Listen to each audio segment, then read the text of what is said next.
Good morning, Rise and Freedom. I'm Austin Peterson. You're watching and listening to the Wake Up America show at wakeupAmericaShow.com. We're glad and thankful to have you here. How's everybody feeling today? You in a good mood? Give it up, give it up. Wakey, wakey. Somebody's already waking bacon this morning. I see you guys over in the Rumble chat.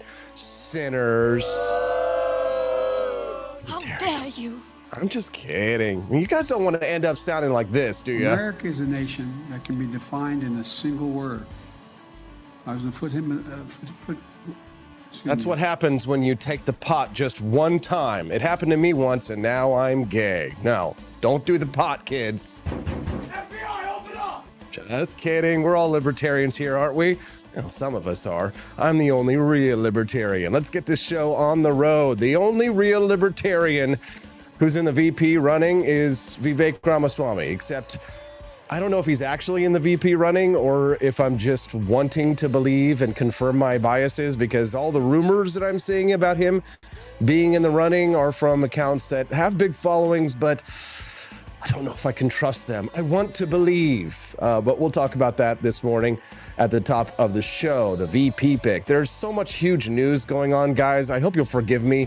It's going to be a bit hodgepodge, but how can we not talk about the insanely huge news that Julian Assange will be freed in a plea deal that was granted to him from the Biden administration? He's on his way home to Australia.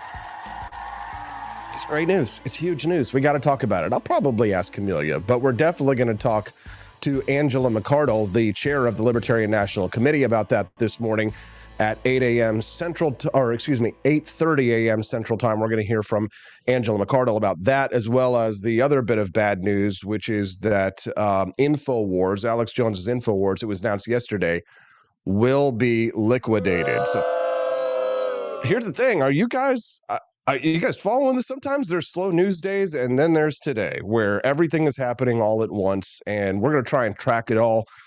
As usual, I've got a billion clips of crazy lefties sounding insane. Joe Biden, when he said that Donald Trump called the Nazis in Charlottesville very fine people.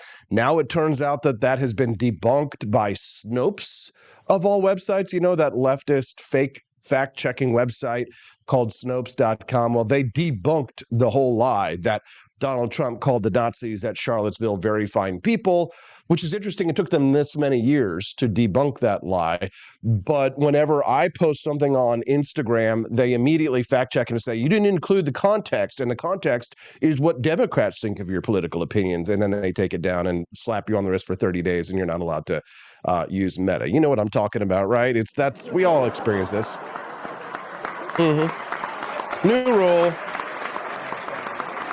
Democrats are not allowed to speak. Just kidding. Free speech for everybody, except for communists. Okay, maybe communists too, but even still, just be a little quieter. At 8 o'clock this morning, Camelia Peterson joins us on the show. We love Camelia. She's such a good sport. She's got to talk to me a little bit about the DeSantis stuff. I know she's probably listening right now, so Camelia, get prepared. DeSantis supporters have gone full retard. Is this a psyop? Or what? In like the last 24 hours, I've had so many DeSantis people sliding into my X comments, attacking Donald Trump, accusing me of like supporting child drag shows because I don't absolutely love Ron DeSantis as much as they do. Okay, well, I mean, you know, he's a garden variety authoritarian conservative. And I'm a limited government libertarian Republican. I mean, he's no Javier Milei. I understand why you guys like him. You are right-wing authoritarian conservatives, and I am not.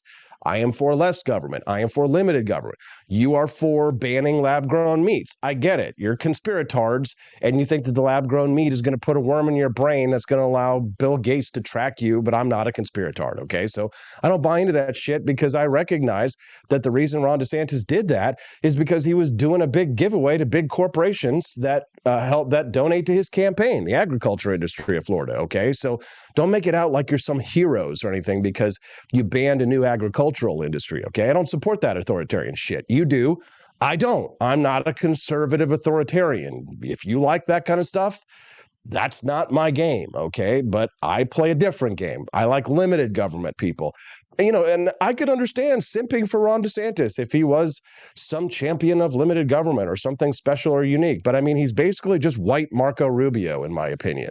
Was he good during COVID? Sure. After he was bad, a lot of people were, right? But honestly, Mike Parson of Missouri was the best, to be honest. He just didn't get all the play. Anyways, we're going to talk about the full retards this morning. We'll talk about it a little bit with Camellia. And speaking of full retard, I'm just laughing at this story, especially because it triggered so many people, but I think it sparks an interesting conversation. This OF chick, only fools, she put out a boyfriend application for people to fill out. 5,000 suitors sent in applications. One even included like a blood sample, which I find to be quite creepy. Send that into Washington, D.C. for adrenochrome. Joe Biden needs it. He hasn't smelled or sniffed any children lately. He's running low on energy. He's ready for the debates. We're going to talk about this OF chick who got 5,000 boyfriend applications, and she rejected every single one, proving that women will never be happy or satisfied. You know what I'm saying? Oops. You misogynists! How dare you? Ron DeSantis 2024. We have to stop these red pill misogynists. All right, lady, calm down. You're scaring us. Somebody's got to tell the annoying women to shut up, and if it's going to be anybody, it's going to be me. Kamala Harris, anybody. Wouldn't you prefer not to have to listen to that cackle? Wouldn't you prefer not having to listen to that voice? Must we be ruled by a gynocracy here in this country? Or can we have a little bit of fun and tell the annoying ladies to shut up, Karen? All right, so what should we start the show with? A little bit of fun and a little bit of funny? I think we should. Instead of all this serious stuff. La la la la la la. This video just made me laugh. I'm just gonna play it, no context. And what would happen if Donald Trump was not in Home Alone 2 and instead was played by Joe Biden? Excuse me, where's the lobby? Thanks. I don't know why that made me laugh so hard. I know it's childish, but you know what? We like to have fun. We goof around over here. We don't have sticks up our butts. Maybe somebody needs to put one up Joe Biden, so this won't happen. Me, where's the lobby? Thanks. I don't know why that made me laugh so hard. It did. Speaking of making me laugh so hard, did you know that the United States is on the verge of becoming a theocracy? I can assure you, if Trump wins and he names a replacement for Sotomayor, it's game, set, match. There's no more Constitution. There's no more religious freedom. We're now going to officially move into a theocracy. And so, I hear young people say, well, I don't feel like I have a stake in this. Well, you got a hell of a stake coming up. So let's everybody remember what's really, really at stake here. What this is really, really about.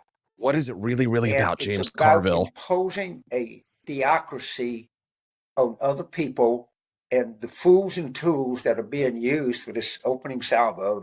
Okay, so obviously I don't support Louisiana's mandate that they put the Jewish law on the wall there, because I just think it's going to get sued out of oblivion and they're going to waste all these taxpayer dollars and fight over this stupid stuff, right? That's what Christian schools are supposed to be for, right? But it's not a theocracy when a Supreme Court justice flies an appeal to heaven flag. The flag that I've sold 1 billion of since they launched the appeal to heaven flag flying at a Supreme Court justices. It was commissioned by George Washington. It was inspired by John Locke's second treatise of government.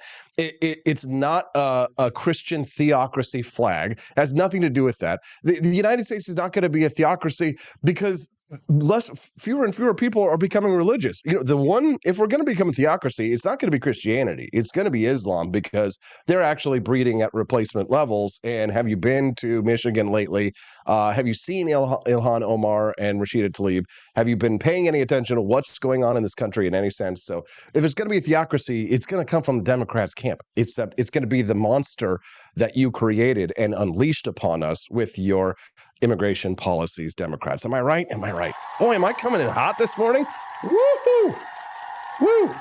Okay, forgot to mention. One, I'm going to be on Jenna Ellis's show today. You know her I think she's on Rumble here as well. Because of my tussling with the Ron bots over the last 24 hours, the DeSimps.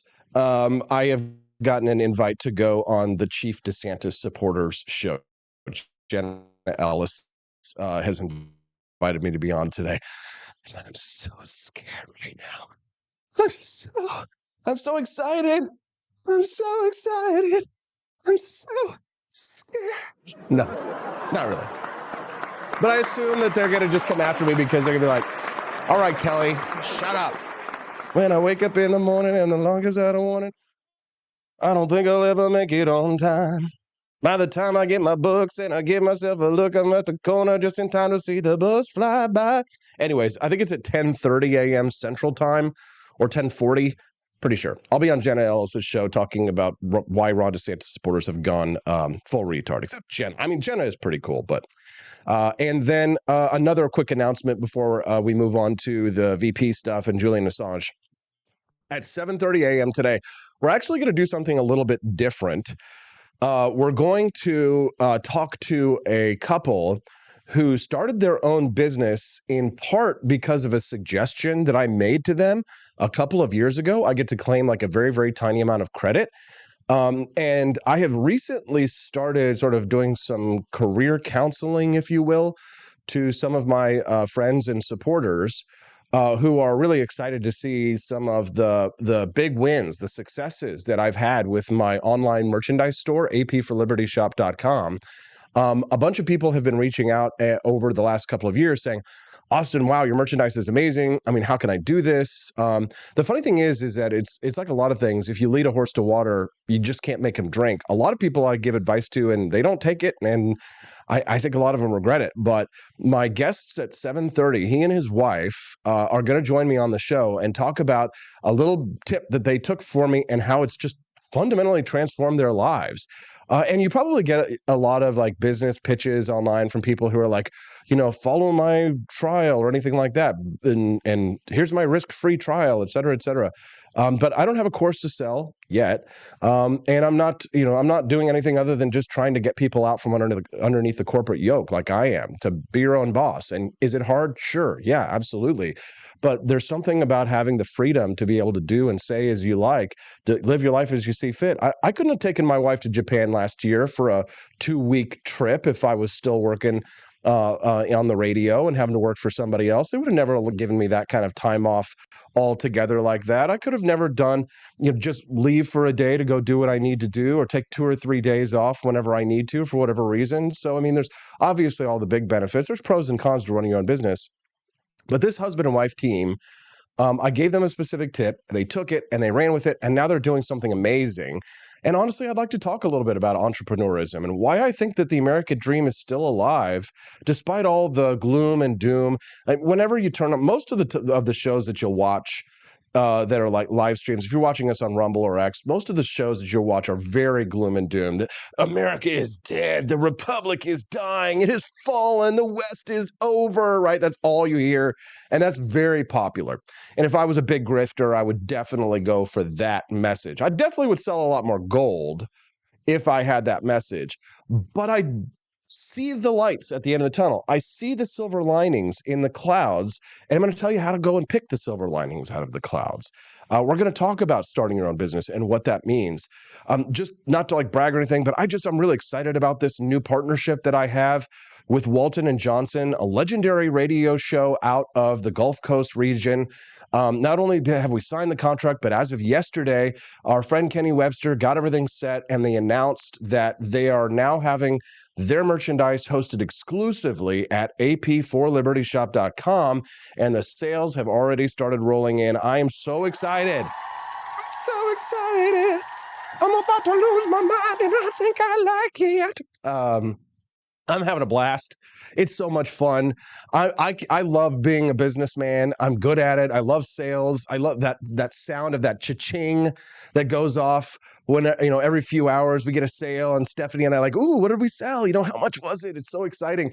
And I think you could do that too. So we're going to talk about that at 7:30 this morning with a lovely couple and how they changed their lives in the last couple of years based on a little tip that I gave them, so I get to claim a little credit in that one. And there's just so much exciting, thrilling news and things going on. So you know what? Let's talk about it. I know. Shut up, Austin. I'm going to let my guest talk about it at 7:30. And I also want to say thank you to Drummer Goy for that $5 donation, brother. I appreciate you very much. I appreciate you. You are wonderful, and I love you, and you are unlocking the bonus content one Rumble Rant donation at a time. $5 towards the $60 goal, and if we hit that $60 goal, then we will unlock the bonus content. You don't have to watch commercials. Okay, so Austin, what are we doing? The big news. Julian Assange. Yes, WikiLeaks founder Julian Assange's tentative plea deal with the United States, which could soon bring an end to his years-long international legal saga, drew celebration and criticism, reflecting the divisive nature of his role in obtaining and publishing classified military and diplomatic documents. Now, this is from the Washington Post, so they tend to be fake news-ish, left-leaning, so take this with a grain of salt. While Assange's supporters saw him as a courageous whistleblower of government misdeeds, his critics saw him as a self-promoter oblivious to the harm that his leaks might cause.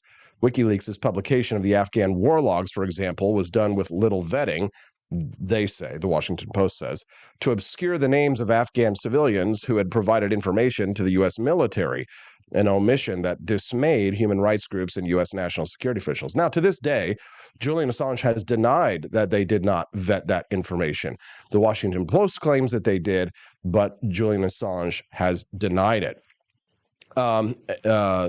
Former President Mike Pence, kind of skeezy, scummy guy that he is, tweeted his opposition to the plea deal, saying that Assange's actions had risked U.S. national security and service members' lives.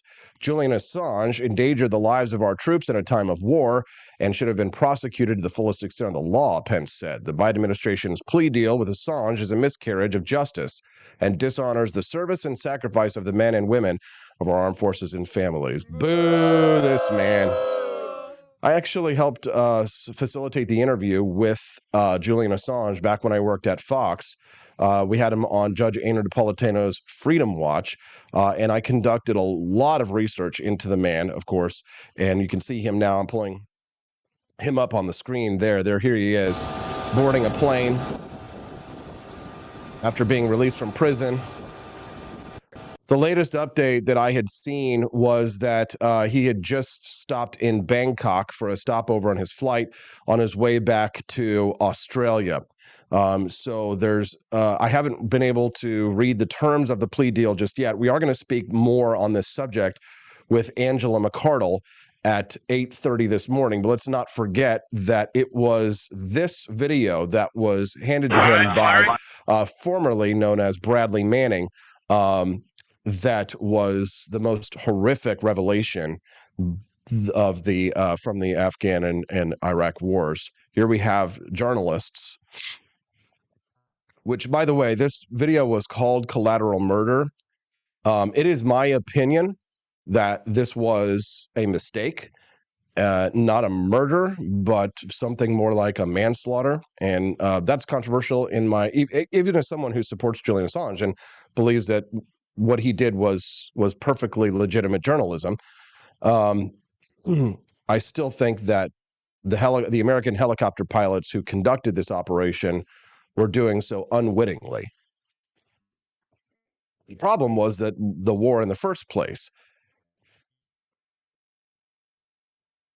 As you can see here, this video, Collateral Murder, at least well over a decade ago. Robert F. Kennedy Jr. weighed in, said Julian Assange struck a plea deal and will go free. I'm overjoyed. He's a generational hero. The bad news is he had to plead guilty to conspiracy to obtain and disclose national defense info. Agreed with RFK there, which means the U.S. security state succeeded in criminalizing journalism and extending their jurisdiction globally to non-citizens. Julian had to take this. He has heart problems and would have died in prison, but the security state has imposed a horrifying precedent and dealt a big blow to freedom of the press. Let's not forget Hillary Clinton, in a declassified memo, said that we should just can't we just drone strike Julian Assange? And then there's this fascinating dichotomy too that I see when it comes to the right, because they say on one hand that we don't hate journalists enough, And then on the other hand, we get to watch them get blown away, and it's a horrible, terrible crime. There is something of a LARP that goes on in right-wing circles when we talk about journalists, for example. My boy, speaking of the possible vice presidential picks, my top pick for Donald Trump's vice presidential nomination, which I think is a long shot, but I still obviously would love to see. I want to believe. Vivek Ramaswamy weighed in, said it's great that Julian Assange will finally be released in what smells like a desperate gambit for libertarian votes, but it's shameful that he had to spend years rotting in a foreign prison doing what other reporters do regularly.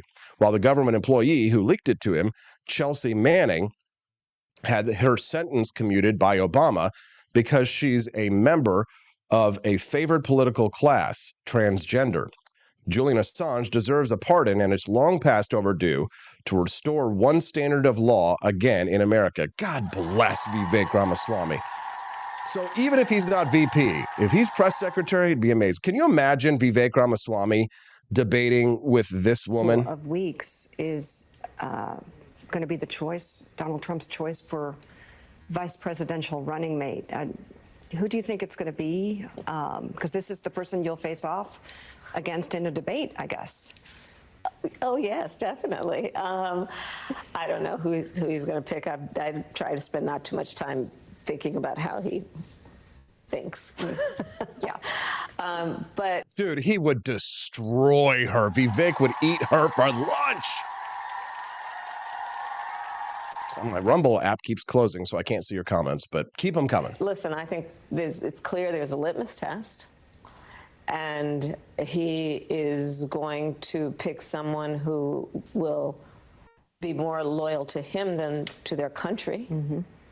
I think we saw what happened in terms of January 6th, and he is certainly not going to pick another Mike Pence who stands to defend and support the Constitution. See, now, when you see that the Democrats are praising Mike Pence, and Mike Pence is out there talking about, attacking Julian Assange, you know who's on what side of what, right? It's not about Republican or Democrat. It's not about Republicans versus Democrats or libertarians, right? It's we the people versus the elite.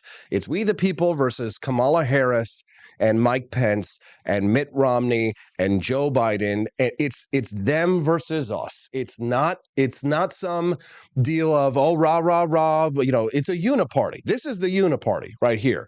So she's praising Mike Pence because she knows that deep down, in many ways, they are on the same team. Now, what do you think Vivek Ramaswamy would do to Kamala Harris if he could get his teeth in her? Just bite her ass. Chew her up. Sorry, Infowars is being liquidated, so I nominate myself as a replacement Alex Jones. What say you? What say you? Huzzah! Huzzah! Huzzah! If you're just tuning into the Wake Up America show this morning, good morning. Glad to have you here. I hope you're having a good time. Is everybody feeling good? Are we enjoying ourselves? God, there's so much to talk about. There's so much news. I'm not going to be able to get through all of it today, but maybe if you're lucky, we'll go a little bit long today. And I will be on Jenna Ellis's show a little bit later today. I have a feeling, though, the meat grinder's coming for me. So if you're enjoying the show today, have you clicked the like button yet? If not, what is wrong with you? How dare you? Click that like button. If it's your first time here watching the Wake Up America show and you're having fun, enjoying the content, click the follow button at a minimum before you leave. So that way you can find us again tomorrow. I'm AP for Liberty, and that's what I stand for, economic freedom and personal liberties. So if that's your jam, baby, then you're in the right place. I'm Austin Papa Peterson. So come back and join us for the regular live show every Monday through Friday, 7 to 9 a.m. Central Time. This show streams live. And when we get up to 88 miles per hour, you're going to see some serious shit. Yeah.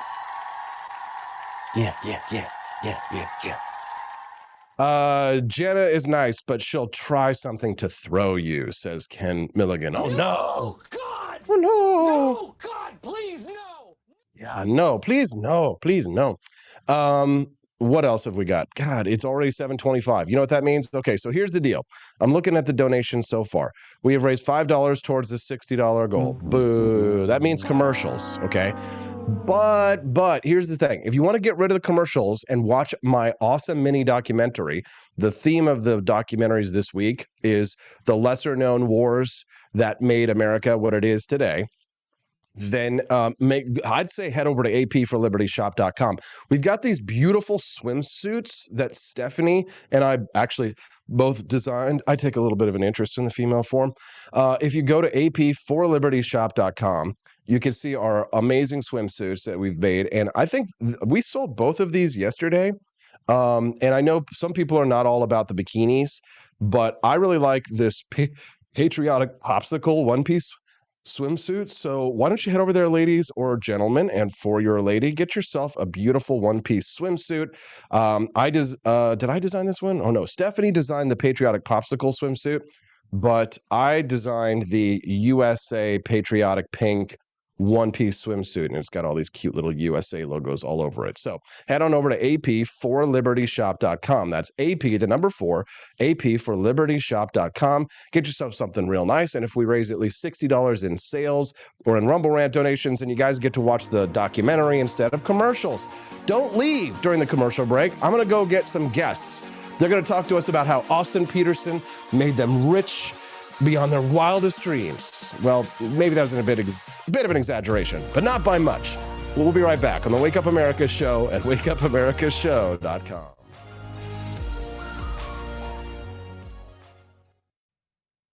The Cantina Crew, this is Elon Musk, the CEO of Twitter. And I just want to say thank you for watching the Wake Up America show. I've decided that Austin Peterson will be the new CEO of Twitter.com, effective immediately. First thing to do, though, is I've got to go and blast off into space.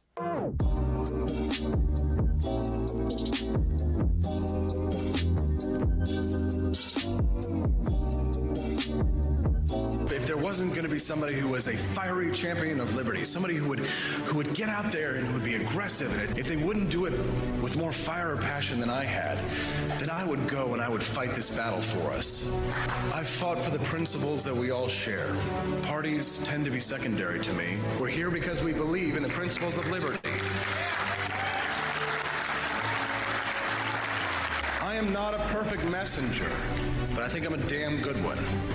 This is a replica of our first president's flintlock pistol. You have my full support, my respect, and my gun.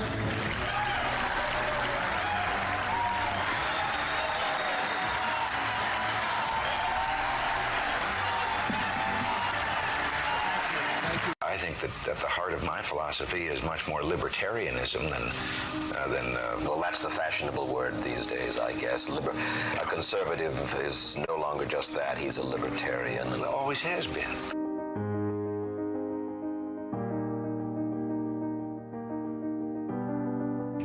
Yet any time you and I question the schemes of the do-gooders, we're denounced as being against their humanitarian goals. They say we're always against things, we're never for anything.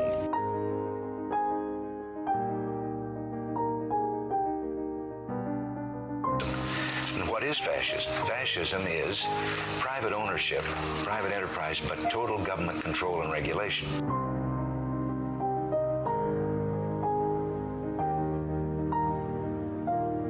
Well, the trouble with our liberal friends is not that they're ignorant.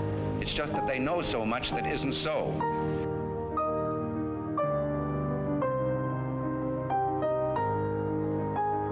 If we lose freedom here, there's no place to escape to. This is the last stand on earth.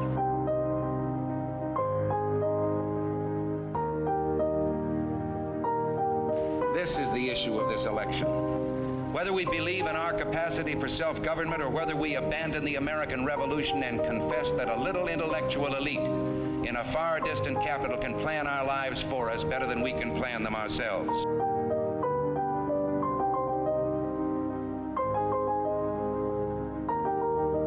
The conservative, so-called, is the one that says less government, get off my back, get out of my pocket, and let me have more control of my own destiny.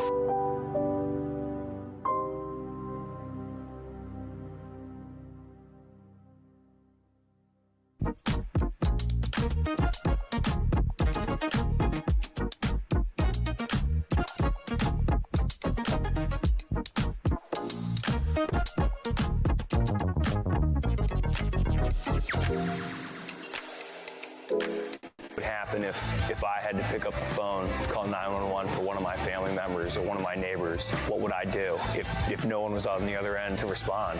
What if there was no 911? You can be a part of the solution. Anybody can be a firefighter. Male, female, younger, older. We have school teachers. We have leaders in business. Is me, you, anyone that wants to be. There is no typical firefighter. Do you hate the deep state?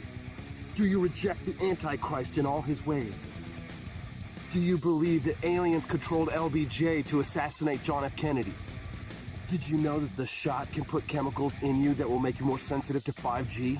Do you love America? Do you want more freedom? Do you like smoking hot red-headed libertarians? Then the AP for Liberty shop is for you! Check out all the awesome new merch and have a happy new year!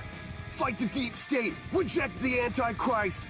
Visit AP for Liberty shop and get your patriotic merchandise now, or the deep state wins!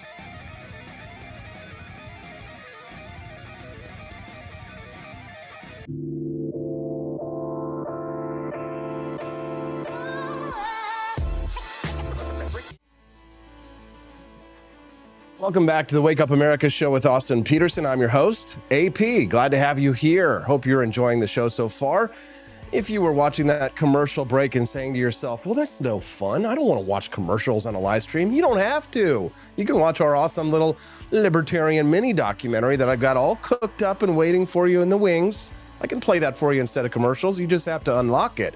So make sure you get those Rumble Rant donations in by the end of the show, or head over to ap4libertyshop.com. And every purchase that you make, if it adds up to $60, will unlock that bonus content for you today. And you can have way more fun than watching those silly little commercials. Although some people say they really enjoy them. All right, you know me. I'm an entrepreneur. I'm a capitalist. I've been pushing hard for years to try and build up a libertarian network. And boy, are we starting to see some results. I've got so many exciting things cooking behind the scenes. I can't even tell you that. You just wait. Stick around here, click like and subscribe to the channel if you want to see libertarian entrepreneurship at its best. All right, well, I have been giving some advice to people for years. It's typically solicited advice, not always. Sometimes it's unsolicited. Matter of fact, my next guest, who will be joining us here in just a moment with his wife, asked me how he could sort of recreate what I was trying to do, right? How to get into entrepreneurship. He asked me a question a couple years ago, and I gave him a little tip. And now it seems that their lives have changed, transformed, if you will. Let's talk about liberty, capitalism, and entrepreneurship. Joining us live right now, Adventures with Homies. Who are these people? It's Steve and Stacey Holmes joining us live this morning on the chat. Good morning. How are you doing, guys? Good morning. How are you? Doing great, Austin. Thanks for having us on. Great. I'm glad to have you here. All right. I get to pat myself on the back a little bit here, you know, and then I get to have a little fun and talk to you guys about what you're doing with your lives. So, Steve, if you don't mind, introduce yourselves and tell us a little bit about your entrepreneurial background, your history, you know, the story, if you will, that we were talking about on Twitter the other day. Sure. Absolutely. Yeah. Steve and Stacey Holmes. We started Adventure with Homies a couple years ago. I've been in the recruiting industry for about 20 years, own my own recruiting firm, and travel has always been something that my wife and I thoroughly enjoy doing, and cruising is a big part of the travel that we enjoy to do. And you had posted a comment on Twitter, and you had said to monetize your hobbies. And half jokingly, I said, well, how do we monetize cruising? And you responded back, thank you. And you said, sell a couple of them a year. So right after that, literally, my wife and I went on a 3-week vacation with our daughter and her fiance for her high school graduation. We were getting ready to be complete empty nesters. And during that vacation, I gave, her that advice. I said, honey, this libertarian that's on Twitter said, we should monetize the hobby of cruising. She said, how do I do that? I said, well, you can become a travel agent and, maybe you sell a couple a year, and then we could, utilize the discounts and everything. So, fast forward now to 2 years later, and she's been off and running, building the pipeline, if you will, of the travel agent business, and has made enough money to pay for our daughter's wedding in this coming January, and pay for a lot of our travel and the discounts. And, we're really kind of growing things. And have done some pretty exciting stuff with group cruises with, up to about 80 people or so. We have another large group cruise next year, and would really love to just continue to grow that with, more cruising with friends and cruising with groups. And, basically it's a big adventure with your homies. First of all, great name.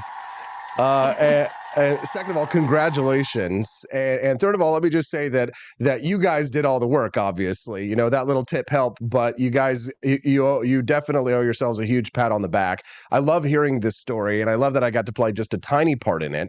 And for those who might be tuning in right now, this sounds like a sales pitch, and yeah, we definitely are in sales, but I'm not like selling anything or like a course. I'm not trying to like convince you to buy something. I will say that for those who might be interested in getting involved in business, starting a business, I can definitely point the way. I'm not going to charge anybody anything yet. Like maybe I will in a couple of years, like be a consultant. But I'd love to hear, Stacey, sort of the beginning of your journey, because if a lot of people, they just don't know how to begin, right? That's the thing is, some people are they look at business owners, they're people who are doing well entrepreneurially, and they see them in the middle of their journey, but they all wonder, how do they get their start? Maybe there's some secret to it, right? So how did you get started, Stacey? Where did you get your first sale? Tell me about that. Well, I started with just asking for advice and how to get started. And a friend of mine got me in touch with an acquaintance of his that works as a travel agent. And I took her advice and I joined the company that, she works under, and I work under her. So she's my mentor. So I've had somebody kind of helping me in the background, get started and learn the tricks and the trade and how to, put myself out there in social media and sort of, build that pipeline. I took the courses, I got my certificate, and my first placement was a triathlon friend of ours. She was headed to New York. She said, my son is in this hotel. I want to be with him. It's sold out. Can you help me? And I said, absolutely. And I was able to get her in there. That's amazing, and congratulations. No matter how anybody feels about Trump, love him or hate him, I read his book, Art of the Deal, and watched interviews with him back before he was ever in politics. And somebody approached him with a microphone and said, how do you get rich? And he said, you got to make deals. You got to make deals, right? You got to be in sales. You have to sell. You have to have something to sell. And it's funny because when you first start in a business, especially with mine, where you're selling merchandise, people are going to hate on you. They don't like, sales pitches. Oh, how it's so annoying seeing advertising and different things like that. But then after a while, when you start to build yourself up, they're kind of like, oh, well, I wish I had done that. I wish I could do it. But this is, what you're doing essentially, Steve, is it's sales, right? Like you're selling something. You've gotten a product. You're passionate about the product. It's not flim flam. It's not fake. It's something that you love. It's your hobby, and you've monetized it, right? Yeah, absolutely. And I've been in sales for most of my life. And at the end of the day, everything we do in life is sales. We're always selling something. And the best thing about what we do with Adventure with Homies is we're able to really help our friends, help our family, help new people that we meet and interact with all the time, really maximize the most for their dollar with their travel, with their fun times, with helping them to organize, answer their questions. A lot of times people are maybe a little bit timid about getting out there and doing something new, like taking a cruise. And what we're able to do, and Stacey's amazing with it, is really engage with them, answer those questions that they have, answer those concerns that they have, and really take them through that process to make it, really nice and easy and smooth for them. That's good to hear. So your life has changed quite a bit. Was there a moment when you said to yourself, wow, things have really taken a turn for the better? Like, was there kind of a moment when you went from just like, your first sale to all of a sudden you're getting several sales? Like, how did you make the transition from kind of beginner to more intermediate or advanced to where you're at right now? Word of mouth has been great. Referrals have been great. I'm finding that, my clients are coming back. And I think that's just the service and that professionalism and personalization that they're getting from using a travel agent and using me and my knowledge of cruising. Yeah. Adventure with Homies on Facebook has been a great tool for us. It's a free tool as well, so you don't even have to spend any money for it. So people are out there that are saying, there's a barrier to entry like this because of, finances and startup costs. Startup costs for Adventure with Homies was, literally $70 to her to get her license, and then everything just kind of blossomed from there. One of the biggest things, that I think, really kind of to vault us forward and see where we could really take this is last summer, we did a large group cruise with about 80 people from our base performance team, which is a national running and triathlon team, and a hydration product as well for triathletes and marathoners. And there were 80 of us on the cruise. We organized the entire trip.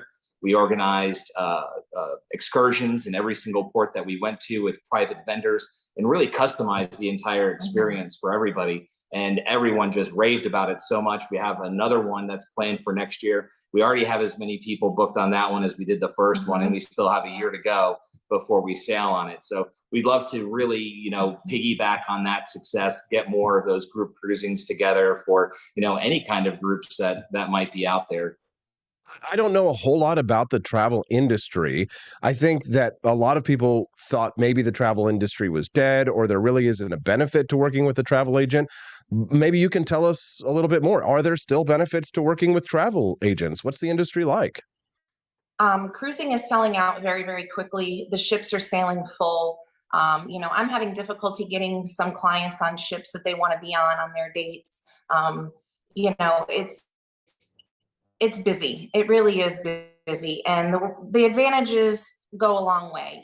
There's certain discounts and perks that I can get that you can't get on your own by booking on your own. Our agency, has, great promos and things that, we work with the cruise industry and these companies to, build this up and get the best deals for the client. Like anything, having an advocate out there for you that's really working for you is the most beneficial thing. And that high level of service that you get and customization with, I'd really like to be on this floor with this room. Can you make it happen for me? Because it's not coming up for me. Stacy's able to go on and really bird dog that basically for her clients and really find exactly what they want, even when in a lot of cases, the ship might appear like it's sold out to those individuals. That's good information, honestly, because just last week, my family was in town for the baby shower, and I was telling my mother-in-law, because my own family, we love to do cruises together, and I was talking to them about we need to do a big inter-family cruise, right? So we've got this new family, and everybody lives all over the country. And with all of these people coordinating our schedules, it would probably be nice to have an advocate on our side to make something like that happen. So I think if we get the Petersons and the Coles and the Justins all together, then we can. Then I think we'll definitely reach out for the Adventures with Homies. But I want to ask you something regarding I guess you might say it's the political climate. Maybe it's more the economic climate here, because being in this business that I am right now, doom and gloom sells really well, right? And when it comes to podcasts and live streams in my industry, if I was constantly predicting the collapse of the US dollar and the fall of the American empire, I would have a much bigger audience than I have right now, because for some reason people are just addicted to pain and to rage. But I'm a very optimistic person, and I kind of tend to see silver linings in clouds. Maybe that's what makes me a little bit of a good entrepreneur. But I wonder if you could just answer the question, is the American dream still alive, right? We've got 7% mortgage interest rates. We've got student loan debt, massive credit card debt. Is it possible to be an entrepreneur in the United States with the political and economic climate as it is right now? Yeah, absolutely. It's not only possible to be an entrepreneur right now, but it's possible to be the best entrepreneur that you ever could be, because you always go where your head goes. And if your head is going to go down into the doldrums and say, oh, everything is bad, well, that's where you're going to go too. But if you're optimistic and you're going to say, you know what, I'm going to let my own actions drive my own future, and then you strive to be better every single day and you try to make a difference, that's going to make an impact in other people's lives, and it's going to make an impact in your life as well. Certainly the barrier to entry for, buying a home now is certainly significantly higher than when we bought our first home in 2001. but you can still do it. You just have to make it happen. You might have to make sacrifices, but Stacey and I have been married for over 20 years now. Our kids are grown and out of the house. I'm only 45. She's only 43 years old. And we've been homeowners for our entire time we've been together. If people out there right now make the sacrifices like we had to make to get into a home, to start their path, to really just move towards excellence and really move towards making their lives as good as they possibly can, nothing's really going to be able to stop you from doing those things. And, you know, a little helpful advice along the way certainly doesn't hurt either. Well, I'm glad I could help, even in a small way. We have some live chatters over in the comment section who are asking if I could reintroduce you because they just tuned in. So if we could, let's circle around right back to where we were in the beginning very briefly, and then we can wrap this up. But I'm speaking to Steve and Stacey Holmes. They started a business called Adventures with Homies, and they book cruises and do travel booking. Stacey has really jumped in with both feet into the travel agent industry, and they're making a great life for themselves. And it started to some extent when a couple of years ago I had tweeted that people should monetize their hobbies.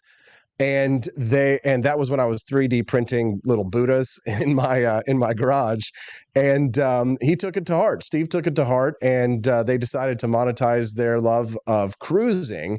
And now they've paid for their daughter's wedding, and they're going to have an incredible year next year. And their lives have transformed because they've seen the American dream and the opportunity, and they take it. So I tell you what, Steve, I gave you a little bit of advice. Steve, Stacey, before we let you guys go, is there any advice that you might say? Maybe just double down on what I had to say, or any tips or tricks that you might give to people who are thinking about jumping into entrepreneurship to sort of inspire and motivate them the same way you were?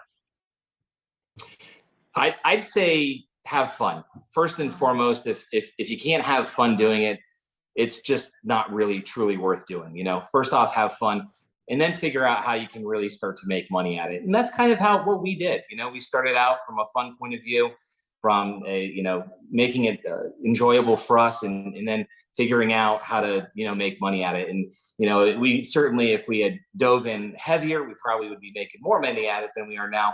But also we didn't want to be over stressed with it. So have fun, keep moving things forward. Whenever you're an entrepreneur, you're selling something, you got to follow that pipeline, and you got to let things, come to fruition, and give it the time that it takes to, really build. Yeah. Be patient, and do what it takes to be successful, and don't look back. Just keep charging forward. Don't give up.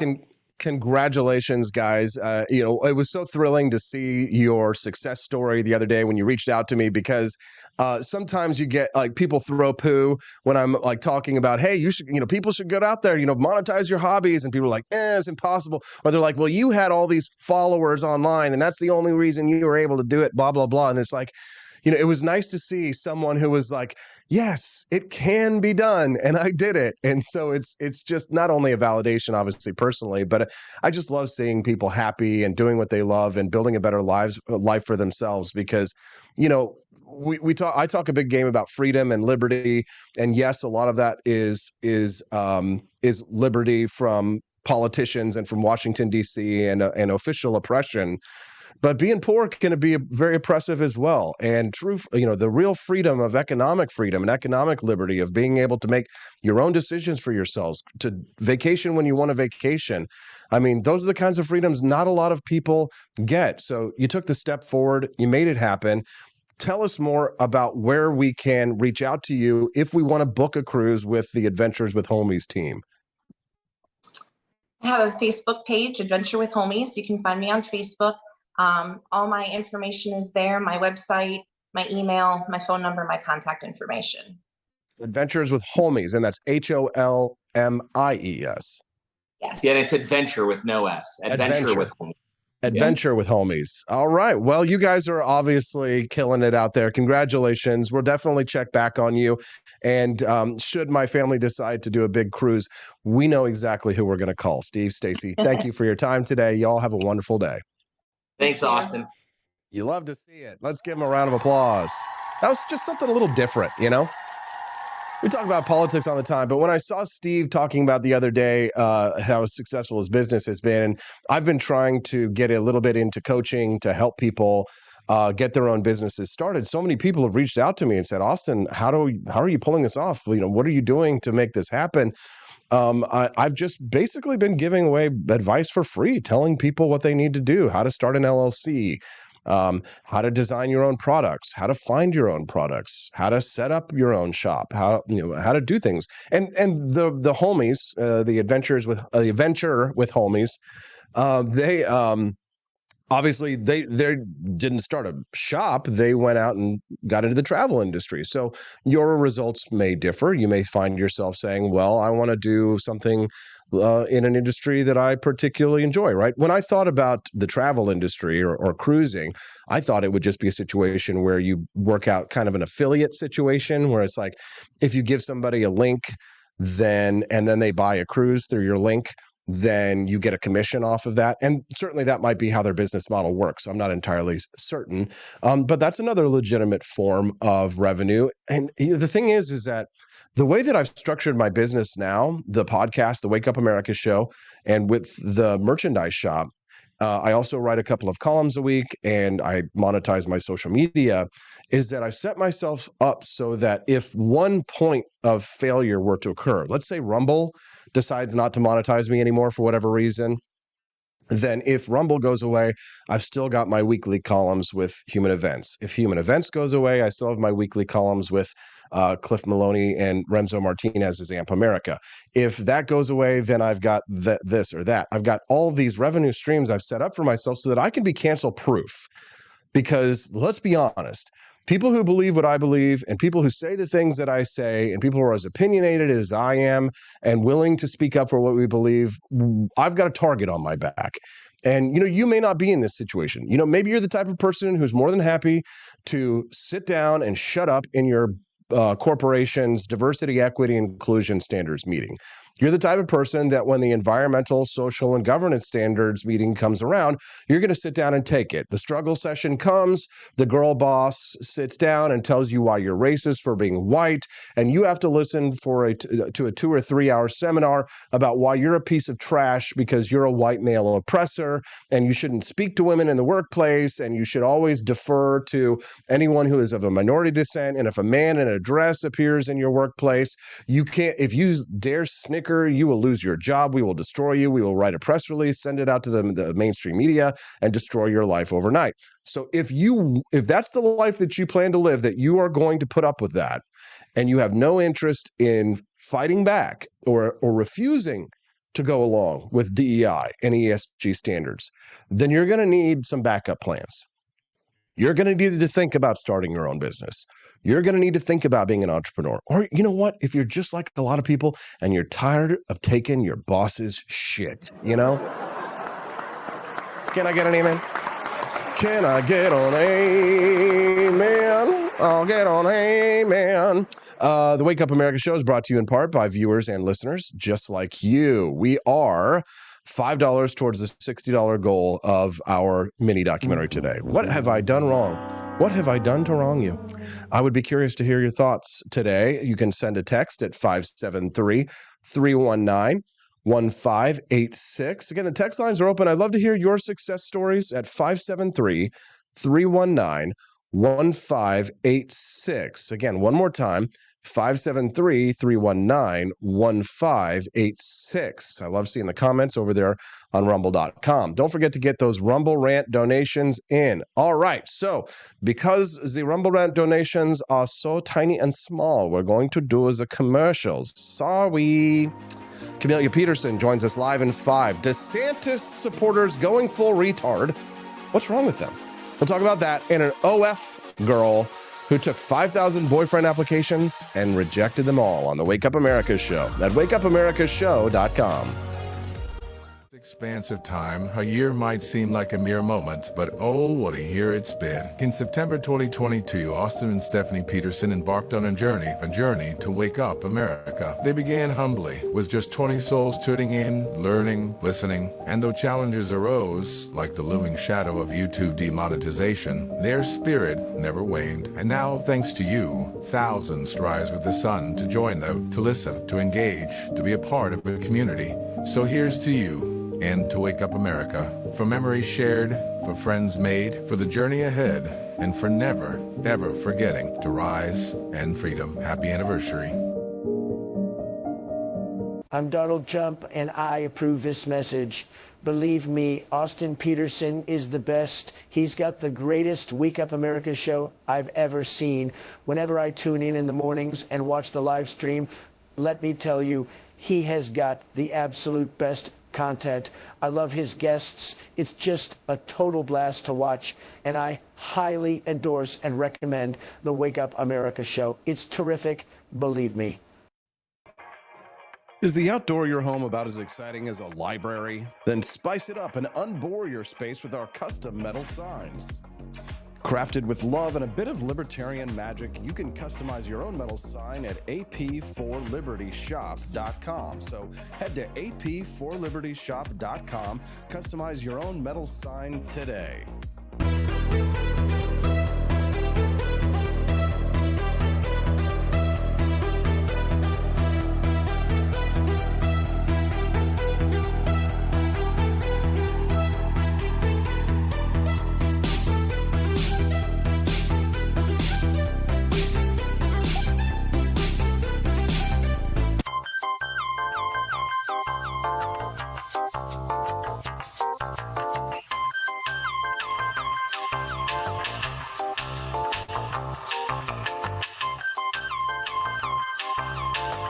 Welcome to a world of vocal discovery at Peterson Voice Studio. I'm Justin Peterson, here to guide your musical journey. Envision a place where your voice reaches new heights, where every note tells a story. We embrace all singers, from the enthusiastic shower vocalists to aspiring stars, ensuring each voice finds its unique rhythm and tone. Are you ready to elevate your voice? Visit petersonvoicestudio.com and sign up for remote lessons tailored just for you. Let's begin this melodious journey together.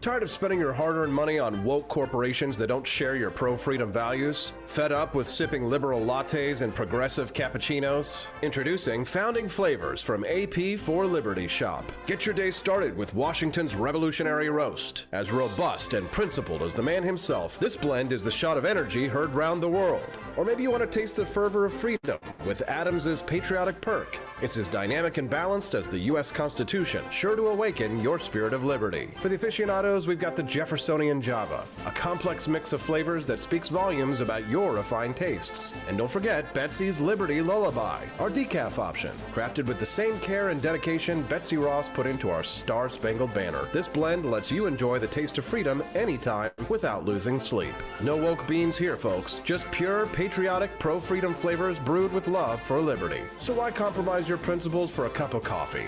Stand up for your values, perk up your patriotism, and start your day the American way. Get your founding flavors at ap4libertyshop.com.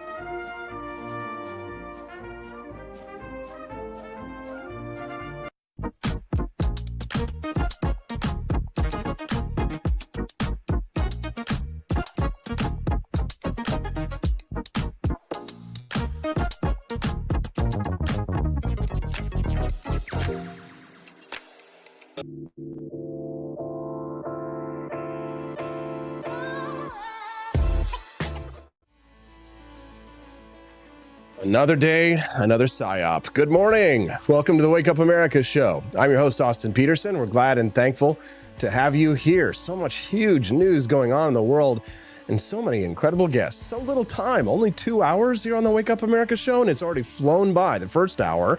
Thankfully, one of our guests went over to AP for Liberty Shop during the break, bailed you guys out. We're now $31 towards the $60 goal towards the bonus content. So thank you very much for that. So a little over halfway. No more commercials if we hit that $60 goal. So head on over to ap4libertyshop.com. Get yourself a box of Founding Flavors coffee, or like our last guest, he bought the Thomas Jefferson face palm shirt where, you know, you got Tommy J going like this, which I think we can all identify with. None more so than Camelia Peterson, who joins us live every Tuesday and Thursday at this time. And she's here live with us now, back in her home state of Missouri. How you doing, CJ?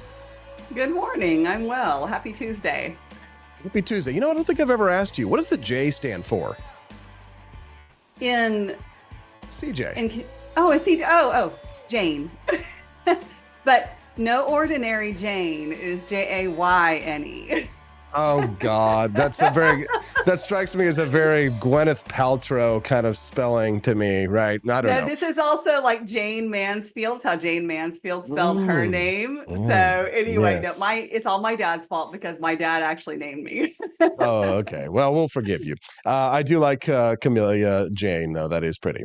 CJ, we're glad to have you here. And I brought you on here to talk about the OnlyFans girl, which we will get to in just a moment. You know how I love to talk about the gender war stuff with you, and it is very we do get good I did want to talk to you a little bit about speaking of another psyop, I don't know what it is, but something in the last 24 to 48 hours, like even my buddy John Burke is just, the DeSantis people have gone just ape poop.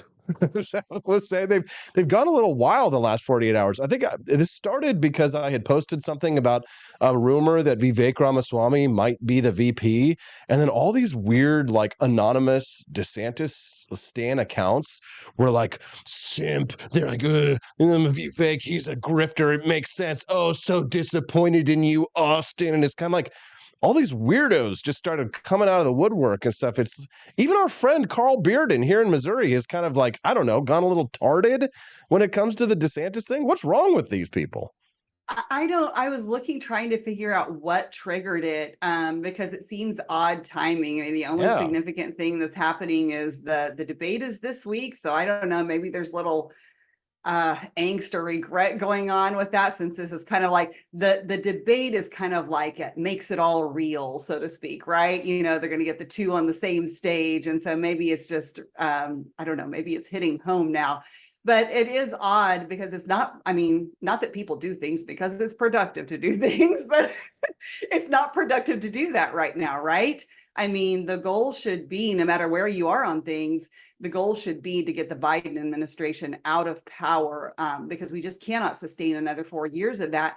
And, you know, I can understand people who say, I just can't bring myself to vote for Trump.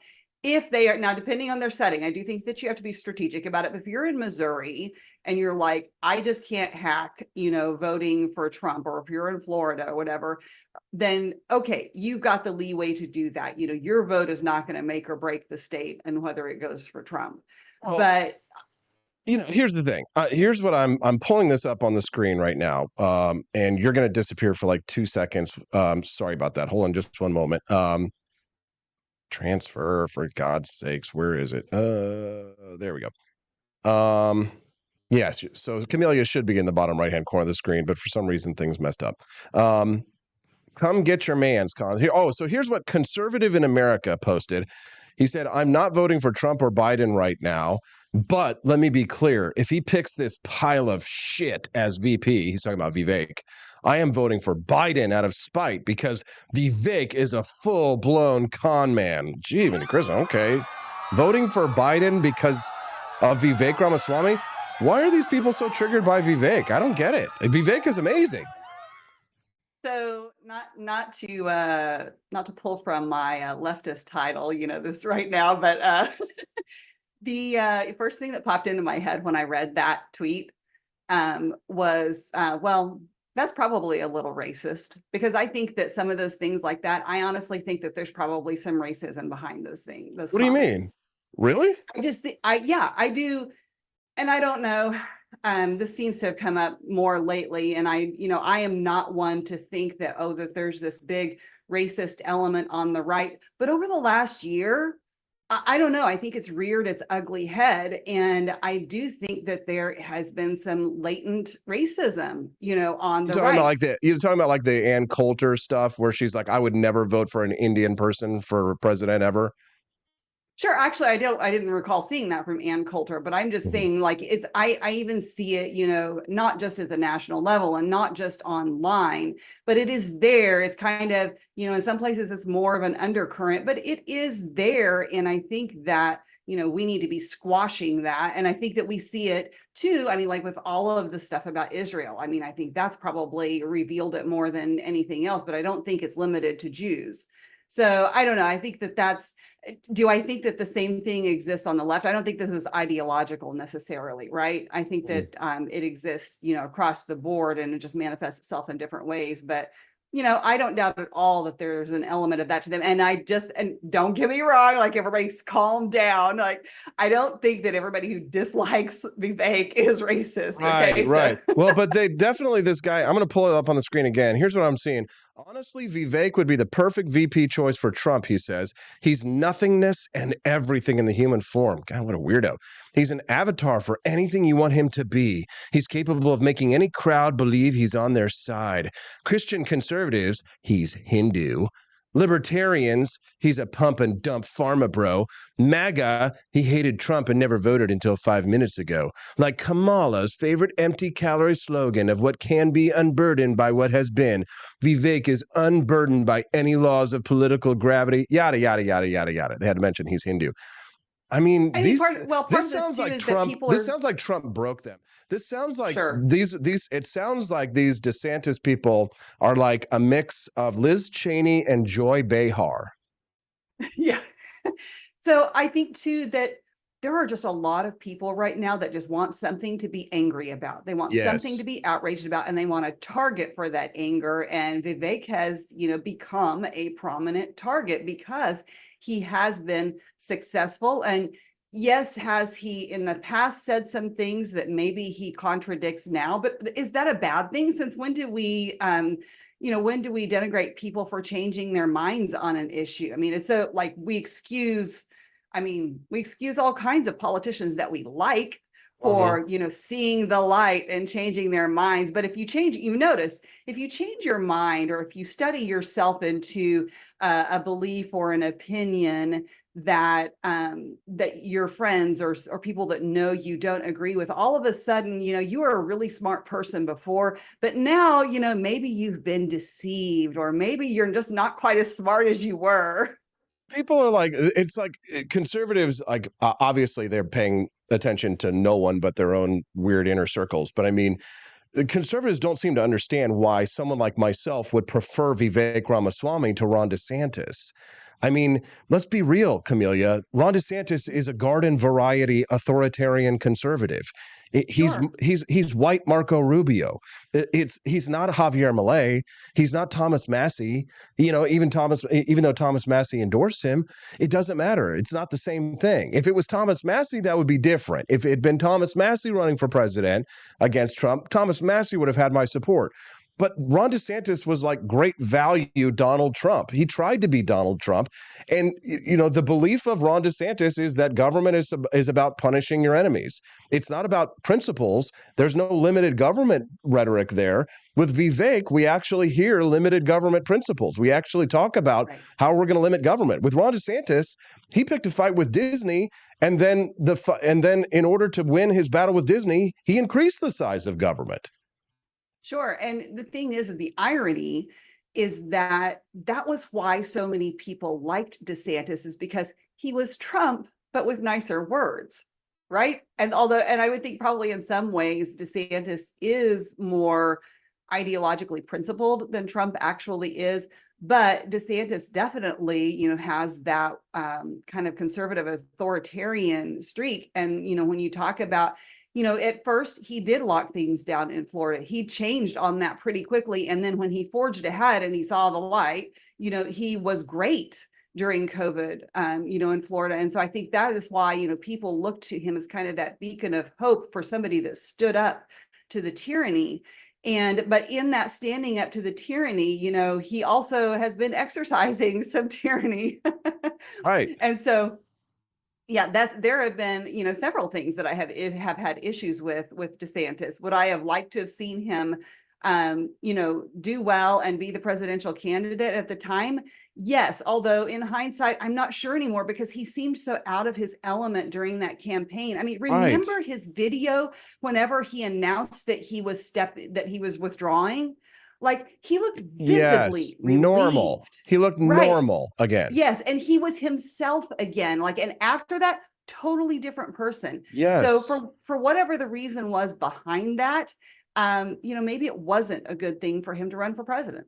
Yeah, and that's fine. Let's accept that. But it's kind of like, DeSantis people have never moved on. You know what's weird is that they're kind of like acting like political libertarians in a way. You know what I'm saying? It's kind of like, they're it's like butthurt, like you lost, like get over it. It's like we all know we're voting for Donald Trump, but I mean, to hear some of these weird simps going out there and saying like, I'd vote for Joe Biden if he picks Vivek Ramaswamy. That's a red flag. Like that either Donald Trump broke them or, listen, I want to give them the benefit of the doubt. Maybe it's the case, Camelia, that there's a bit of a psyop going on, that maybe the Democrats are creating some of these Ron bots because they know that it that it creates dissension in the Republican Party. So they're trying to play this up. I mean, that's my conspiracy theory on this one, which to my knowledge would mean that, that the DeSantis people would be giving them the benefit of the doubt. So what do you think about my conspiracy theory about that one? I mean, I am skeptical just because I'm not sure anybody is organized enough to do that, but maybe so. I mean, I know that we know that there are paid influencers out there who are paid to just stir things up. That's been proven many times over. So it's not out of the realm of possibilities. Yes, I agree.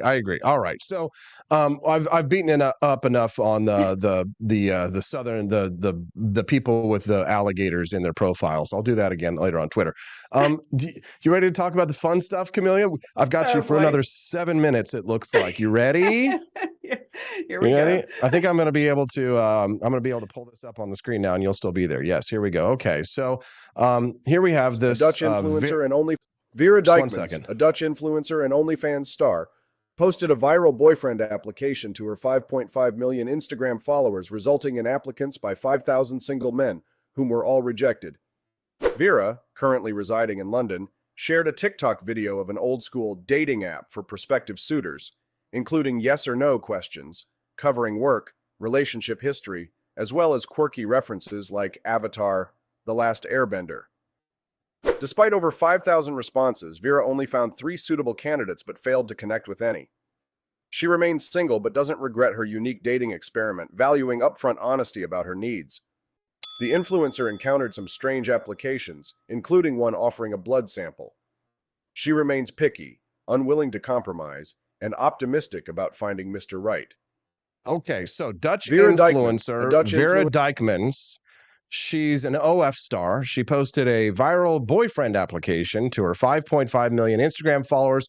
She got 5,000 applicants. Yeah, some of them I'm sure were very creepy, but couldn't find a single good man. Camelia, is this a metaphor for everything that is wrong with the state of modern dating? Yes. But I would tell you what. We agree. I would tell you what her first problem is in finding a good man. Is that she thought she could find a good man by putting out an application, as if a good man is going to apply to, have a chance with an OnlyFans star. I'm not sure what she's expecting, but it's certainly not based in reality. So she had some quirky things in there, and it says like out of those 5,000 that she actually went on dates with 3 of them, but they just didn't click. And why? I wonder why, because the thing is like she has to. I mean, she's pulling these people from her audience, so I'm not like that already tells you something.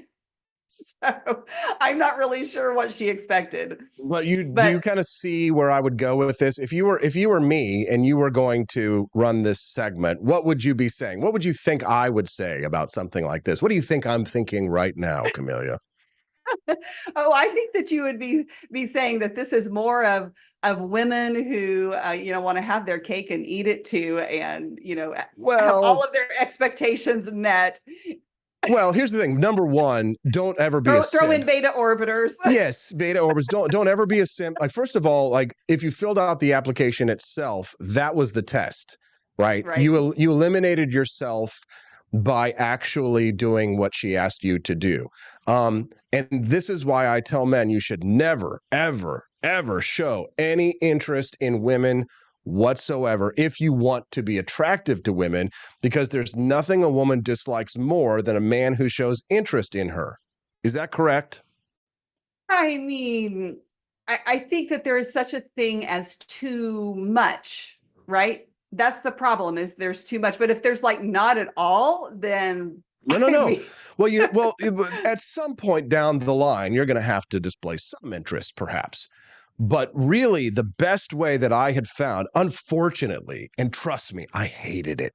I hated the game, but don't hate the player, hate the game. But the best way to get a woman's attention was to ignore her. That's true. Well, it's the mystery, Yes. Like there's a lot to be said for that. Yes. Yes. Why? What is it about the mystery? Why is it that you're so attracted, Camellia, to men who have no interest in you, who show no interest in you up front? Is it because all the other men are showing interest and that it's kind of, simpy, gives you the ick when you see the guys? Like, have you ever seen that Marilyn Monroe thing where she's singing Diamonds Are a Girl's Best Friend and all those guys are giving her flowers and she's like, no, right? She tells them all no, but she wants the man who doesn't want her. Right. Well, and what does that say about like what kind of man he is? Like, how does that translate into a relationship? And if a man is saying yes all of the time, there's no, I think women want that guidance and direction to a certain extent. They still want the respect as a part of that. And I think if a man loves a woman, that will be a part of the equation. But I do think that there is that desire. It shows the ability to lead. It shows the ability to provide.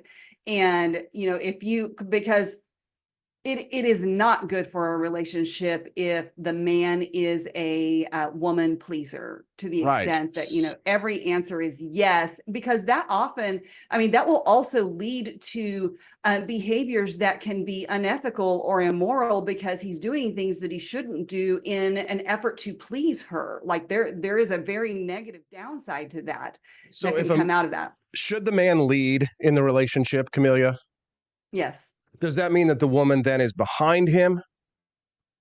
Not necessarily. Well, then what is the point of a leader if you're not in the lead? Well, I think that, so it's a balance, right? Because men and women have their strengths and weaknesses. I do think that men should lead, but I think a man who is a good leader will also know when to respect the positive traits that his partner has. And like for people who don't like that word partner, a marriage, a relationship is a partnership. And if you can't view it as that, then you're in for trouble, because your view of her will be as a lesser person who is beneath you, and that affects how you treat her. Camellia, thank you for your time. We appreciate you very much. I would love to go into all of this, but I've got a clip from The Office pulled up. That's the perfect metaphor for what we're talking about here. Okay, and I know you got to go. Thank you, Camellia. We'll see you on Thursday. You'll be on set on Thursday? I will. I'll be in town. Okay, we'll see you then. Thank you, Camellia, and we appreciate you very much. Have a good one. Have a great day, everyone. Here we go. This is you can say that Ryan Howard here is the Camellia in this. Away with everything under the last boss, and it wasn't good for me at all. So I want guidance. I want leadership. But don't just like boss me around, Like lead me. Lead me when I'm in the mood to be led. Yes, right, exactly. I want leadership. I want guidance. But don't just tell me what to do. I want leadership. But don't just like boss me around, Yes, like lead me. Lead me when I'm in the mood to be led.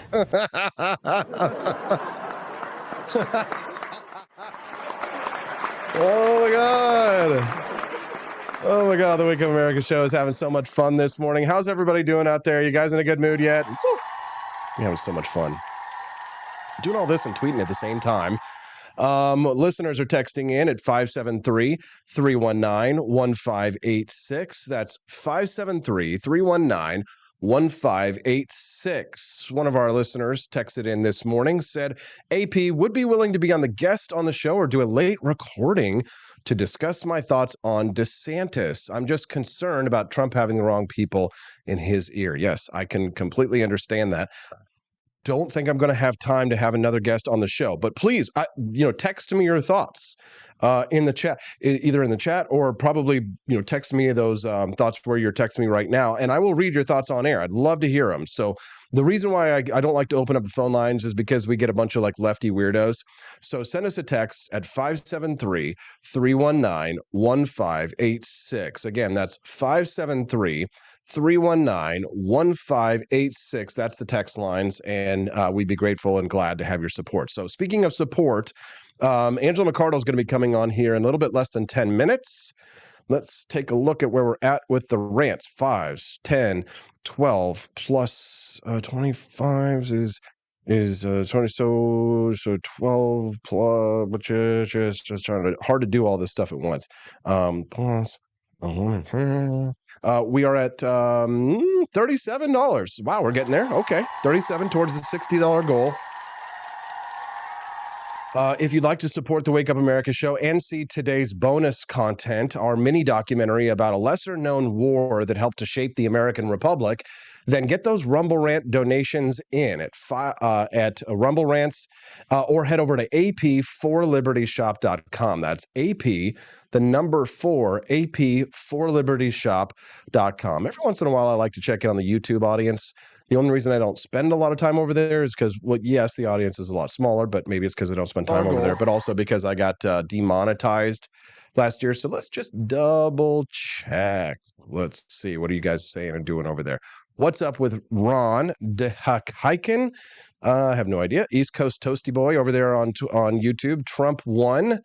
Mena is here with us, as well as Pucho and John Mashurik. How you doing, Ron? A.L. Wild says, Austin isn't wearing something bright and obnoxious. The end is nigh. The end is nigh. Yes, my bright and obnoxious shirt was in the dryer. So thank you to Quest Fanning for that $5 donation. Woot, woot.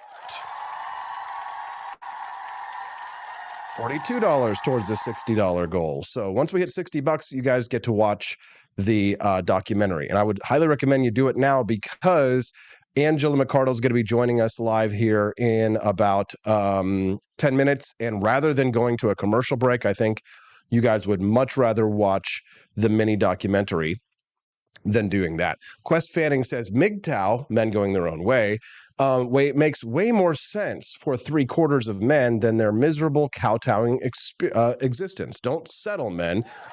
Agreed.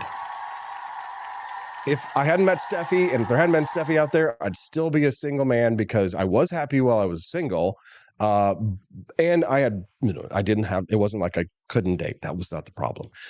It's not polite for a man to kiss and tell, but I will say that I did have some experience with some ladies before I got married. But it was Stephanie that convinced me that it was worthwhile, because when you find that diamond in the rough, when you find that sweet, sexy, redheaded libertarian girl, then you definitely want to wife her up. But they are rare as hen's teeth. Libertarian girls, but I'm about to produce another one for the world if she ends up being a redhead. Little baby Hazel will be joining this earth sometime in the next 4 to 6 weeks. Poor sweet Steffi, she's at night not sleeping and having insomnia and restless legs, and she's been so brave and so courageous during this whole pregnancy, and now she's at that 8 to 8.5 months point, and she's starting to get very uncomfortable, and she's slowing down, and she's just having all kinds of issues with sciatica and different things. But she's so brave. She doesn't complain. She still gets up. She still works. She still does exercise. She still waters her garden and goes on walks with us and the dogs and stuff. So she's been just so brave in this whole process. And the one thing that I really wish for my daughter, and maybe I shouldn't jinx it, but I really wish that she has beautiful red hair like her mother.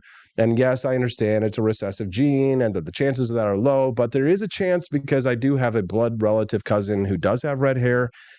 At a minimum, I think maybe she'll have blonde hair. At least that's the color of my hair when I was a little boy. And of course, now it's gray and white. But Clementine, that's Doug over in the chat, says, that's it. I'm making a wife application. One of the stipulations is that you must submit to an annual performance review. I may hire a consultant to evaluate, and you may be downsized. Very funny.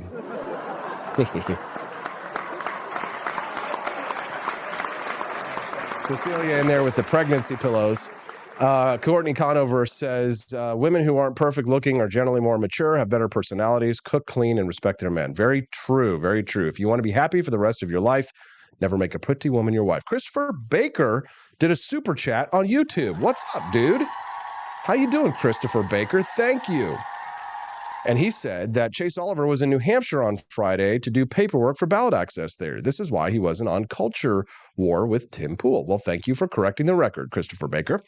And I'm grateful for that. You can send us a text or a super chat at on YouTube as well. You can send us a text message at 573-319-1586. We've raised $47 towards the $60 goal, which means commercials. Sorry, don't be sad about it.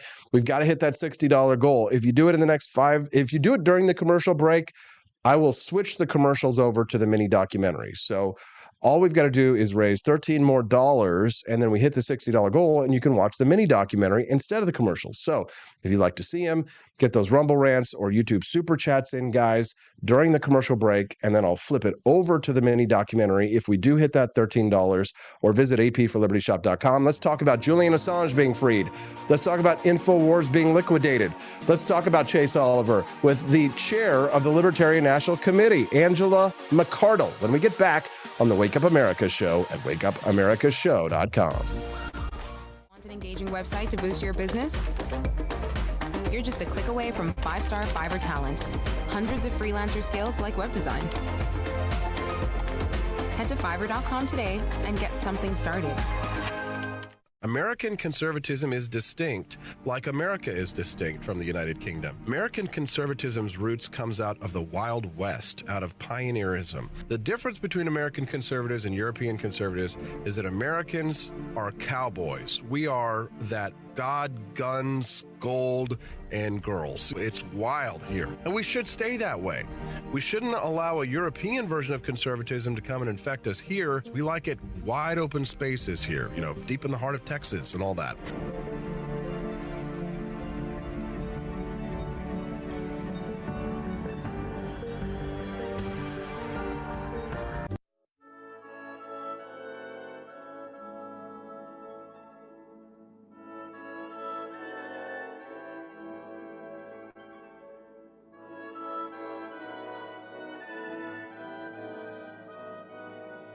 Hey there, it's your favorite Vice President Joe Biden. I wanted to talk to you today about the Wake Up America show, the best source for all your political news and commentary. But before I get started, let me just make sure I have all my notes in order. Okay, where was I? All right, the Wake Up America show. It's a great way to stay informed and make your voice heard. Boy, what was I saying again? Oh, right. The Wake Up America show. It's important that we all stay engaged and knowledgeable about what's going on in our country and, the thing. But hold on, where was I going with all this? Oh, yeah. The Wake Up America show. It's a fantastic resource. And if you really want to make a difference, man, you can sign up to be a monthly donor at wakeupamericashow.com/support. Now, where was I? Oh, that's right, the Wake Up America show. So if you want to stay woke and support a great cause, head on over to wakeupamericashow.com/support and sign up to be a monthly donor today. And if you're feeling generous, you can even give a donation in my name. Thanks for listening, and keep on keeping on, America. Come on, man.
Hello, I'm George. Thank you for watching the Wake Up America show with my dad. Today, I'd like to share with you 3 reasons why you should visit Dad's online store at apforlibertyshop.com. Number 1, you can get exclusive freedom-loving merch designed by AP himself or me mum, Steffi. Liberty Laura has made some designs as well, and blimey, they are great. Number 2, most of these products are so wicked that they aren't even allowed to be advertised on Facebook or Instagram. Modern machine guns and a proper keychain. Plus, our Grover Cleveland t-shirt is so spicy apparently that leftists on Facebook specifically banned it from appearing on the website. Number 3, you're supporting liberty lovers just like you. Spend your money where you earn it, and you help me Pops build a community that supports what you believe. Bloody hell, this commercial is running too long. Gotta run. Bye now. Don't forget to visit apforlibertyshop.com. That's apforlibertyshop.com.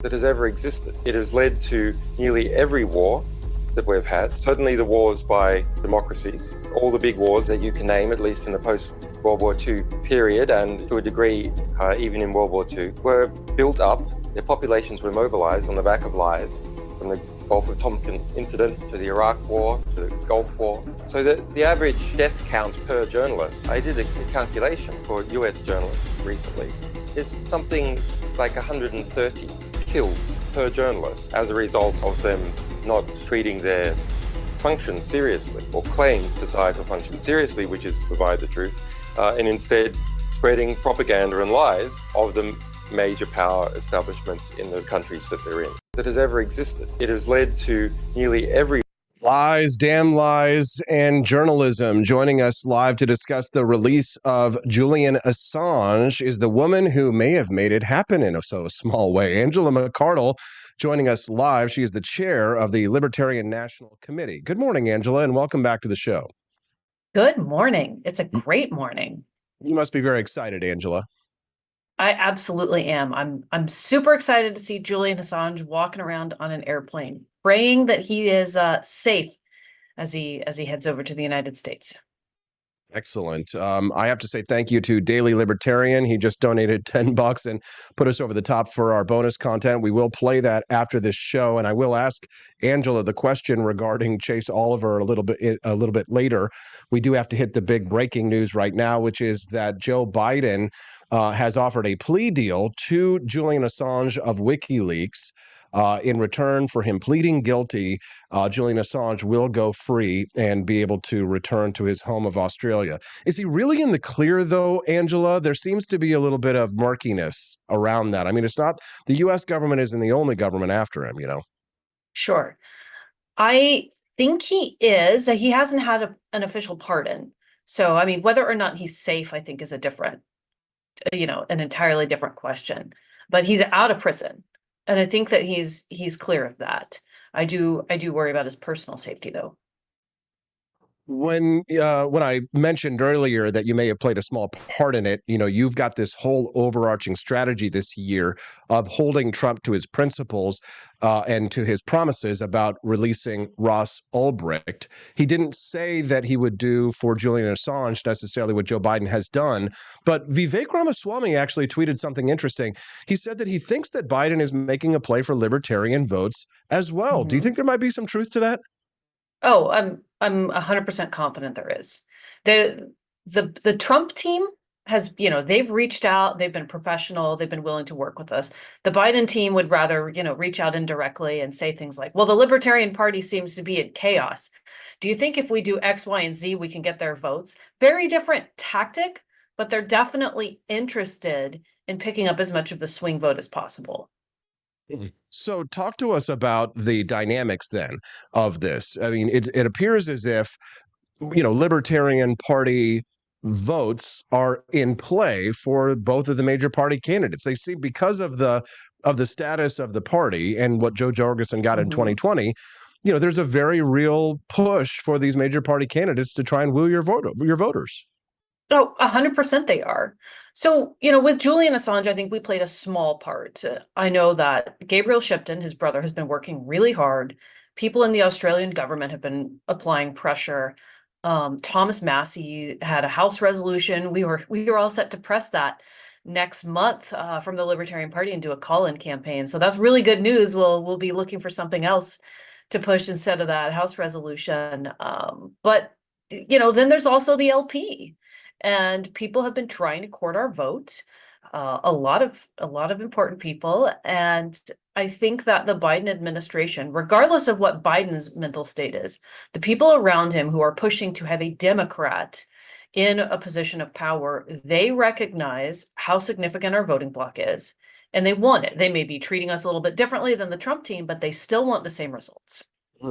It's fascinating, too, because now you see like Michael Malice and many other prominent libertarians who kind of predicted this to an extent. Like some people were saying that amongst the liberty movement that Joe Biden might try and undercut what Donald Trump said at the Libertarian Convention by using his powers to free Assange as he did.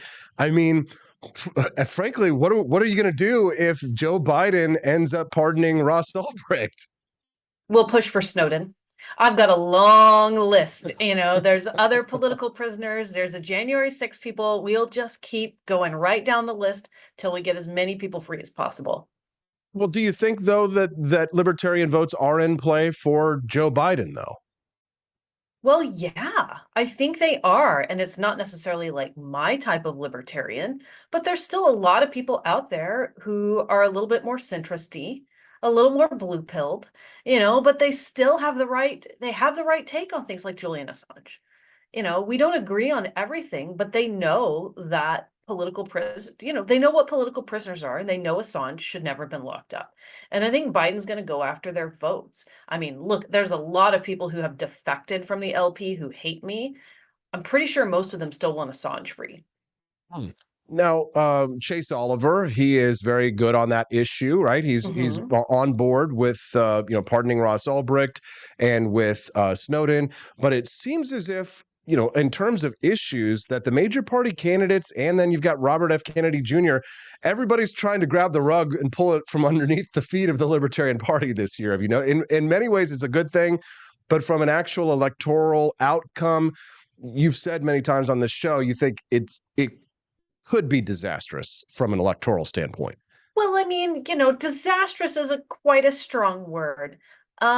Less impressive, significantly less impressive than the 1.2% we got last time. We'll call it that. Okay. If you're just tuning into the Wake Up America show, I'm speaking to Angela McArdle. We're talking a little bit about Julian Assange being freed and what that means for libertarian voters. Joe Biden being the one to do it. Bit embarrassing for being undercut. Donald Trump did have the opportunity to do that though when he was president, and I think it was good that libertarians held him to that standard. And it's good to criticize Trump when he does something that's not libertarian. That being said, Donald Trump did do a lot of libertarian stuff. And it has been fascinating to see the dynamics of this campaign. I'm in a little bit of an online brouhaha with DeSantis people, for example, because I criticized DeSantis because he was running against Donald Trump on the First Step Act, because Donald Trump had passed that major criminal justice reform bill that many libertarians like yourself and myself would be big fans of. And then you have these conservatives who are attacking Donald Trump. What I notice is very fascinating is that whether they're left-wing or right-wing, Angela, the people who criticize Donald Trump, they're never angry at him for the authoritarian shit he does. The left and right, they weren't angry when he bombed Qasem Soleimani in Iran. They were like, oh, he's very presidential. It was the libertarian shit that Trump did that made conservatives and liberals upset with him, wasn't it? Yeah, I think so. Absolutely. Yeah, they don't really believe in limited government. They're always so shocked, conservatives, when we don't support authoritarian conservatives. They're so shocked when people like myself could say, yeah, I like Donald Trump because even though he's not a libertarian, he's not an authoritarian right-winger in the same vein as Marco Rubio or many of these other, many of these other candidates. I sometimes I feel, Angela, like conservatives really just don't understand us sometimes. Do you feel the same way? I do feel the same way. I mean, the DeSantis camp, they really want to own the libs. And I think that's, it's funny, but that can't be your whole shtick. You can't make that your entire campaign plan. Donald Trump he has quite a few gay people employed on his team. He put gay people in his administration. I think DeSantis people don't like that. No, they do not. It's like take one red pill, guys, not the whole bottle. And they're just like ODing, like, we kick out all the gays. It's like, actually, I don't think that's a good plan. And then, you can see how it turned out for them. You can't make an entire presidential campaign out of owning the libs. It just doesn't work. I agree. We're speaking to Angela McArdle. She's the chair of the Libertarian Party, a little bit about electoral politics. I'd like to move from the Assange and the political presidential race onto another topic that I had prepared for you, Angela, and I'm already forgetting what it is. We've gotten on to the second. Oh, here we are. Infowars being liquidated. This is a big story here. Bankruptcy trustee discloses plan to shut down Alex Jones's Infowars and liquidate assets. Bankruptcy court, they plan to shut down his media platform. I'm not big in the conspiracy world. I come from more of the skeptical, scientific, Michael Shermer nerd world of libertarians, Angela, which is not the popular form of libertarianism right now because, God, I'd probably do a lot better if I believed in, WTC 7, 9/11, whatever. 7-Eleven was a part-time job, for God's sake. But I don't like seeing what the government is doing to Alex Jones and this whole bankruptcy of his platform. It strikes me as a blow against free speech. He didn't kill anybody, and yet he's being treated as if he murdered those children at Sandy Hook. What he said was wrong and awful, and he's apologized for it. But this strikes me as official state censorship, in my opinion. What about you? Yeah, it's like the civil litigation version of Julian Assange.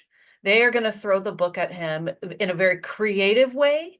They're going to, break new ground in what they can do to punish someone and distribute retribution. It's not justice.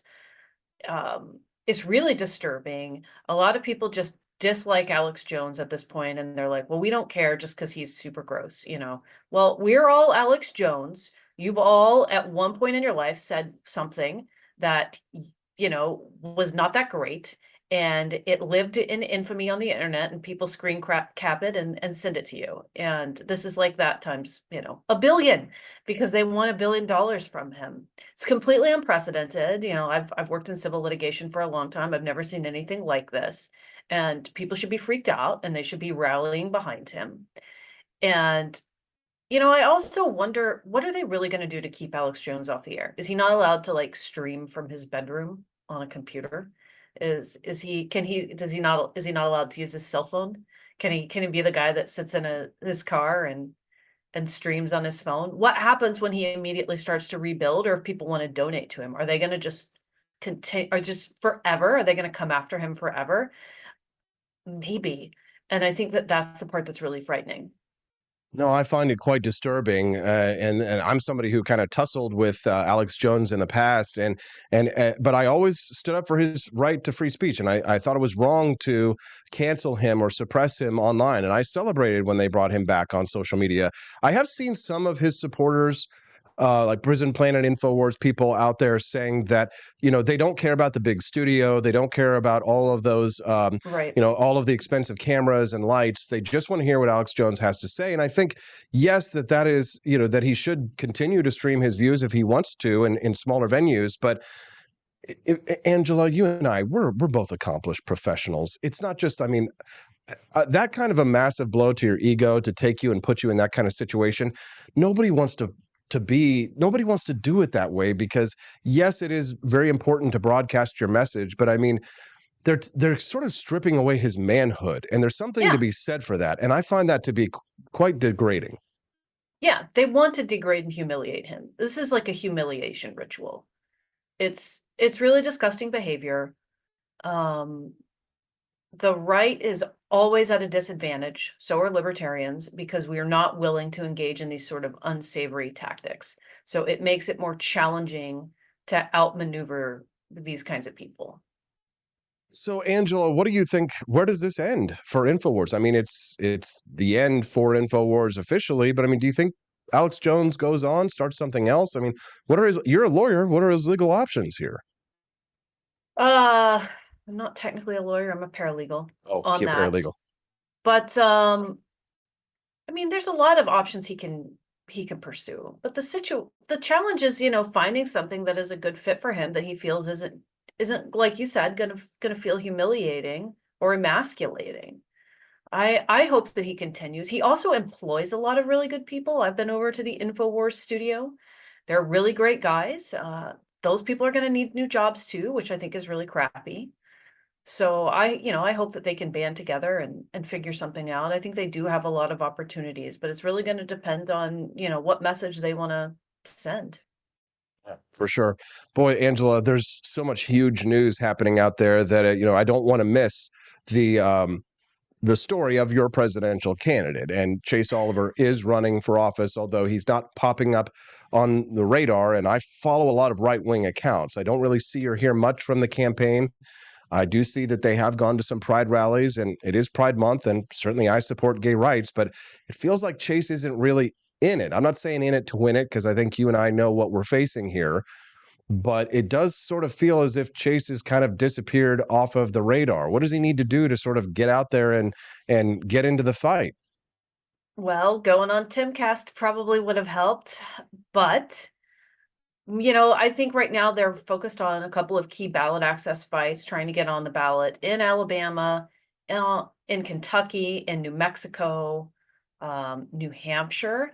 And so he's probably focused on that. I think he's growing his volunteer team and trying to just staff up really rapidly. So if you're interested, anyone listening, go and volunteer with Chase Oliver, especially if you're in a swing state. Got to take all those lib votes. So we got to help Chase Oliver out. You've got a difficult job, Angela, and I definitely don't envy you, but you are doing a great job with what you have. I've seen a lot of people who had far more resources than you, who have bungled an opportunity after opportunity, and you seem to be the type of person who can take a little bit and turn it into a lot. So I definitely admire you for that. Angela, is there anything else that you would like to share with our listeners? Maybe there's something we missed, or you'd like to plug before we let you go?